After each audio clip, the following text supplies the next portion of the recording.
ఆ నియోజకవర్గ ఉప ఎన్నికపై బీఆర్ఎస్ ఫోకస్ పెట్టిందా? స్వయంగా గులాబీ బాస్ రంగంలోకి దిగారా? గ్రేటర్లో ఇంతకు ముందు ఎదురైన అనుభవంతో అలర్ట్ అయ్యారా? బై ఎలక్షన్స్లో ఎలాగైనా గెలుపు బావట ఎగిరివేయాలని పట్టుదలతో ఉన్నారా? ఇంతకీ ఆ నియోజకవర్గం ఏది? గులాబీ బాస్ అంత పట్టుదలతో ఉండడానికి కారణం ఏంటి?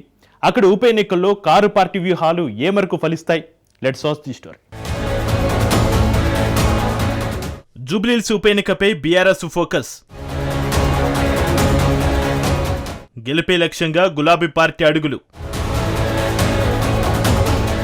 వ్యూహాలకు పదును పెడుతున్న కేసీఆర్.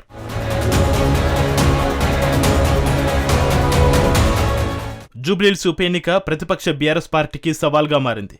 సిట్టింగ్ సీటును ఎలాగైనా నిలబెట్టుకోవాలని కేసీఆర్ పట్టుదలతో ఉన్నారు. ఇందుకోసం గులాబీ పార్టీ గ్రౌండ్ వర్క్ మొదలుపెట్టింది. ఉప ఎన్నిక కోసం పార్టీ నేతలకు బాధ్యతలను అప్పగించింది. గెలుపు గుర్రానికే బై ఎలక్షన్లో టికెట్ ఇవ్వాలని బీఆర్ఎస్ భావిస్తోంది. ఎంఐఎం ఓట్లు కీలకమైన జూబ్లీహిల్స్ పై బీఆర్ఎస్ వ్యూహాలకు పదును పెడుతోంది. జూబ్లీహిల్స్ ఉప ఎన్నికను ప్రధాన బీఆర్ఎస్ అత్యంత ప్రతిష్టాత్మకంగా తీసుకుంది. జూబ్లీహిల్స్ ఎమ్మెల్యే మాగంటి గోపీనాథ్ మరణంతో ఖాళీ అయిన స్థానాన్ని తిరిగి గెలిచేందుకు గులాబీ పార్టీ ప్రయత్నాలు ప్రారంభించింది. కంటోన్మెంట్ సిట్టింగ్ స్థానం చేజార్చుకున్న బీఆర్ఎస్ ఈసారి అలా జరగకుండా వ్యూహరచన చేస్తోంది. జూబ్లీహిల్స్ ఉప ఎన్నికను ప్రతిష్టాత్మకంగా తీసుకున్న బీఆర్ఎస్ బై ఎలక్షన్స్లో గెలిచి తమ సత్తా ఏంటో నిరూపించుకునేందుకు సిద్ధమైంది. ఇందులో భాగంగా బీఆర్ఎస్ అధినేత కేసీఆర్ వ్యూహాలకు పదును పెడుతున్నారు. మాగంటి గోపీనాథ్ కుటుంబ సభ్యులకు టికెట్ ఇస్తే సానుభూతి వర్కౌట్ అవుతుందో లేదోననే అనుమానం బీఆర్ఎస్ అధిష్టానంలో ఉందట. ఇందులో భాగంగా జూబ్లీహిల్స్ నియోజకవర్గ పరిస్థితిపై బీఆర్ఎస్ ఒక సర్వే కూడా నిర్వహించింది. కంటోన్మెంట్ ఎమ్మెల్యే లాసె నందిత మరణంతో జరిగిన ఉప ఎన్నికల్లో లాసె నందిత సోదరికి ఉప ఎన్నిక టికెట్ కేటాయించింది బీఆర్ఎస్. అయితే బై ఎలక్షన్స్లో బీఆర్ఎస్ సిట్టింగ్ స్థానం కోల్పోయింది. కాంగ్రెస్ నుంచి పోటీ చేసిన శ్రీ గణేష్ విజయం సాధించారు. జూబ్లీహిల్స్ నియోజకవర్గ ఉప ఎన్నికల్లో ఆ పరిస్థితి పునరావృతం కాకూడదని బీఆర్ఎస్ భావిస్తుందట. ఈ నేపథ్యంలో గెలుపు గుర్రానికి టికెట్ ఇవ్వాలని కేసీఆర్ ఒక నిర్ణయానికి వచ్చినట్లుగా తెలిసింది. మరోవైపు టికెట్ ఆశావాహులు మాత్రం బీఆర్ఎస్ వర్కింగ్ ప్రెసిడెంట్ కేటీఆర్ను కలిసి పోటీ చేసే అవకాశం కల్పించాలని కోరుతున్నారట.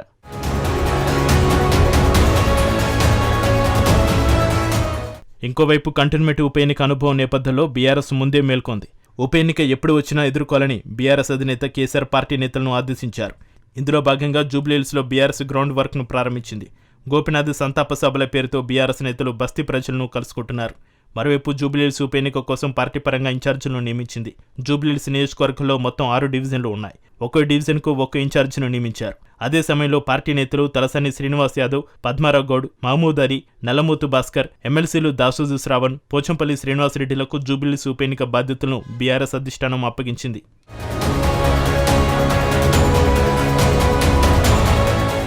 బీఆర్ఎస్ అధినేత కేసీఆర్ జూబ్లీహిల్స్ బై ఎలక్షన్స్ పై స్వయంగా మానిటరింగ్ చేస్తున్నారు. ఈ మధ్య కాలంలో నందినగర్ నివాసంలో వారం రోజుల పాటు ఉన్న కేసీఆర్, కేటీఆర్, హరీష్ రావులతో వరుసగా సమావేశాలు నిర్వహించారు.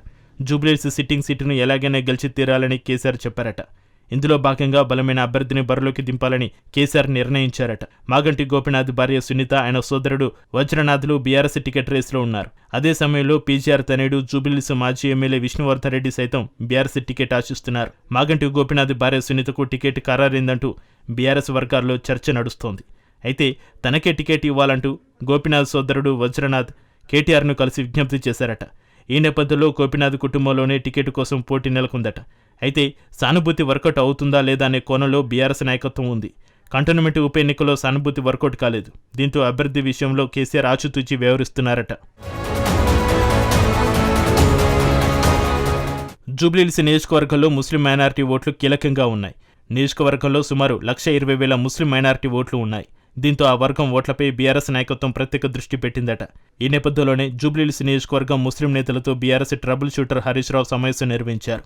షాదీ ముబారక్ సహా కేసీఆర్ హయాంలో ముస్లింలకు అందించిన సంక్షేమ పథకాలను ఆ వర్గం ప్రజలకు వివరిస్తున్నారు.